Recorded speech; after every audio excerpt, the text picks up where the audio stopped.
I'm Jimmy. I'm the host. Thanks, I appreciate that. Thank you for watching. Thanks for joining us here. Make yourselves comfortable. Take anything you like. If you want some, just grab it. There's a lot going on today. There's more than the usual helping of ridiculousness. Today, starting with the scene in the Hudson Valley of New York, where the Epstein investigation is finally getting serious. Today, the House Oversight Committee led by Kentucky Republican Jim Comer finally have their man. And that man is Hillary Clinton. That's of all the people mixed up in this thing, Elon Musk, Bill Gates, Howard Lutnick, they drag Hillary Clinton out of the woods to testify under oath. Even though there's no evidence that Hillary Clinton has ever met Jeffrey Epstein, but why not harass the woman while you have the chance? Before the deposition, Secretary Clinton read from a prepared statement. She said, "Mr. Chairman, ranking member, members of the committee. The committee justified its subpoena to me based on its assumption that I have information regarding the investigations into the criminal activities of Jeffrey Epstein and Ghislaine Maxwell. Let me be clear as I can. I do not. I had no idea about their criminal activities. I do not recall ever encountering Mr. Epstein. I never flew on his plane or visited his island homes or offices. I have nothing to add. If this committee is serious about learning the truth about Epstein's trafficking and crimes, it would not rely on press gaggles to get answers from our current president or on his involvement. I would ask him directly under oath about the tens of thousands of times he shows up in the Epstein. Hold on a second. I do want to say in defense of the president that is not correct. Trump's name did not show up tens of thousands of times. It showed up hundreds of thousands of times. Almost a million of times, but otherwise she's correct. She never even met Jeffrey Epstein. And yet they kept her there and questioned her for more than 6 hours today. That makes sense. Hey, while you're at it, why not depose Socks, the Clinton cat? That find out what he owes, so Socks is dead. Depose him anyway. What the hell? So Bill Clinton will testify tomorrow. The Clintons insisted that their testimony be conducted openly live on camera for the public to see. But Republicans on the committee did not want that and refused because, they're transparent. They haul her in there, and then they asked her about UFOs and Pizzagate for real. These people couldn't get a job running a Chuck E. Cheese, never mind Pizzagate.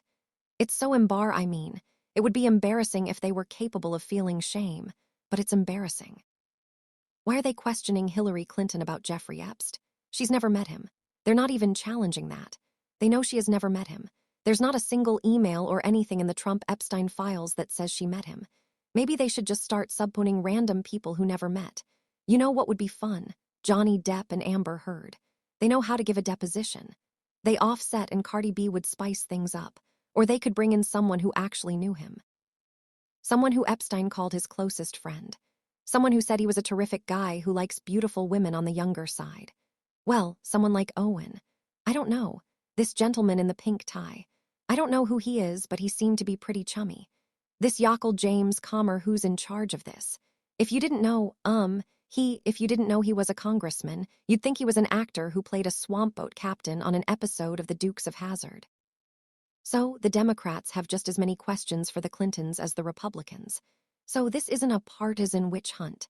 This was a bipartisan motion supported by the Democrats to bring the Clintons in.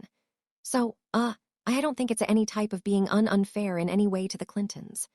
They've never answered questions unlike President Trump, who gets questioned every day by just about every one of you about his knowledge or involvement with Epstein, right? Why do we need to question the president? Why we need him to answer under oath? It's not like he lies. And of course, details of the specific allegations levied against the president by a young teenage girl have disappeared from the database, along with this photo of Commerce Secretary Howard Lutnick with Jeffrey Epstein on an island. We don't know. That photo mysteriously disappeared from the DOJ website, too.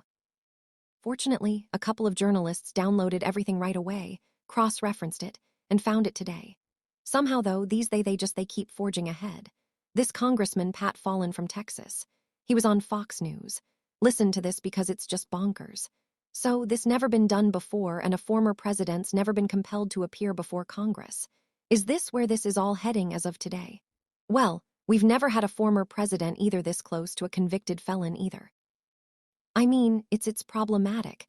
You never had a former president this close to a convicted felon. We have a current president who is a convicted felon, 34 times. Jeffrey Epstein called our current president his closest friend. That's about as close as can get. Come on already with this. You remember that message that Trump claims he didn't write for Epstein's 50th birthday book? Yeah, that drawing he says they have certain things in common and Trump's name is signed over in where a naked woman's wonderful secret. Well, of course, Trump has strongly denied that he drew that even though it's a combination of all his favorite things. Boobs, Sharpies, and his name. But still, he wrote, "These are not my words, not the way I talk. Also, I don't draw pictures." Then, of course, the New York Times dug up picture after picture that he drew. This one and this one and this one. Well, guess what? It turns out there's an email in the files from 2002 that specifically mentions them asking Donald Trump for a note for the birthday book. It says subject line, B-Day book update left message for George Mitchell, Donald Trump, Henry Durkee, and Leon Black. How about that? There are other names in that email, many if not all of whom wrote notes for the book, including someone known as the Frog. You see that? Which for the love of God, I hope it isn't Kermit. I don't think I could take it. Suddenly, Quiet Piggy is starting to make sense. So Trump is currently suing the Wall Street Journal for $10 billion for saying that drawing was done by him. I wish him a lot of luck with that. You know how you get him to admit he made that drawing? Tell him it won the Nobel Prize for Art. You know, the Epstein case isn't the only high-profile sex crime in the news right now. The co-inventor of the Squatty Potty was arrested for allegedly purchasing child pornography, who could have ever guessed that this man might possibly be a weirdo. I don't know how prison works, but I'm pretty sure it's not a great combo to get locked up for child pornography and be the Squatty Potty guy at the same time. Meanwhile, Trump today got another conjugal visit from Zohran Mamdani, the mayor of New York. This is Mamdani's second visit to the Oval Office since being elected. They met about housing in New York City. Mamdani wants to build affordable apartment buildings and Trump wants to put his name on all of them. But the mayor said it was a productive meeting, and this might be why it was a productive meeting. Money brought a mocked-up newspaper with a fake headline, Trump to City, Let's Build. And look at that smile on his face. He loves Mom Daddy. It's so weird. I haven't seen a couple this unlikely since Daphne and Niles from Frasier Season 8. And then we've got Trump's little buddy at the FCC, Brendan Carr, Brendan Carr is encouraging television networks to celebrate our 250-year anniversary by broadcasting civic-minded programming. He suggested that we run the national anthem every morning and have PSAs highlighting great moments in American history. And even though he tried to get me fired, I have taken the commissioner's words to heart. And so once again, we are very proud to present a star-spangled edition of this day in American history. Federal Communications Commission Chairman Brendan Carr and Jimmy Kimmel live present this day in American history. February 26, 1829, entrepreneur Levi Strauss was born. Strauss revolutionized fashion by inventing blue jeans, a symbol of America and favorite workout garment of this bulging human melanoma. February 26, 1998, Oprah Winfrey is found not guilty of defaming the beef industry, a trial that introduced the world to celebrity ICE agent Dr. Phil.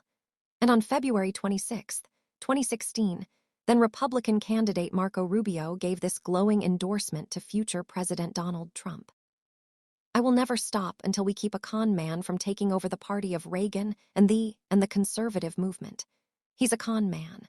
Rubio went on to tongue guzzle that con man's bottom board and be named Secretary of State. Congratulations, Mr. Secretary. This has been this day in American history. You know who needs PBS? The big news here in Hollywood, really big news in Hollywood, is Netflix suddenly dropped out of the running to buy Warner Brothers. Which means that unless the deal goes sideways, the company will go to Trump's buddies at Paramount. And who knows, maybe we'll be lucky enough to see Sean Hannity on CNN one day. Paramount has a big movie coming out this weekend, Scream 7, which is the sequel to Scream 6, I think. I don't know. But what I do know is that whenever there's a big blockbuster, we unleash our human rotten tomato, Yaya, to review that blockbuster. Yaya loves movies. He loves movie stars. And here he is now talking about the movie Scream 7.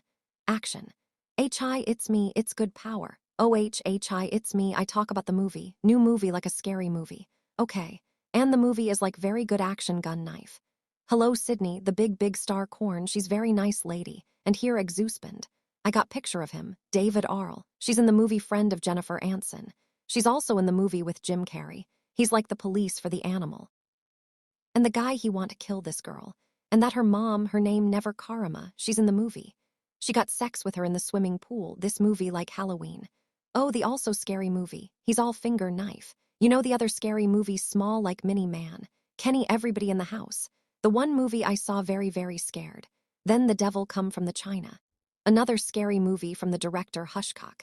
He made the movie is called In the Shower. He call the lady EGO, see the movie scare movie scream 7H like you want say the movie is good movie for the first and that year the cornet I got picture with her and you know the guy the who's yes. Wow, that's Yaya. Well done ya, you'll be back. Thank you. God bless you Jay and God bless you. You're the best. God bless you man, I don't see you for years. I know it's been a long time but God bless you. Yeah, you want to get a picture. Yeah, okay, we'll get a selfie here. I'll come over, let me get a picture. Yeah, how are you? I miss you. Sometimes people will wait till after we're off the air. I love you, God bless you, God bless you, God bless you. See you guys, thank you, I love you too. God bless you, I love you, all right, we got a good show tonight. Dave Bird, Aka, Little Dicky and Betty Blanco are here. Us sitting with the Sarah and John Watkins are here. And we'll be right back with Sterling Kate Brown. So stick around.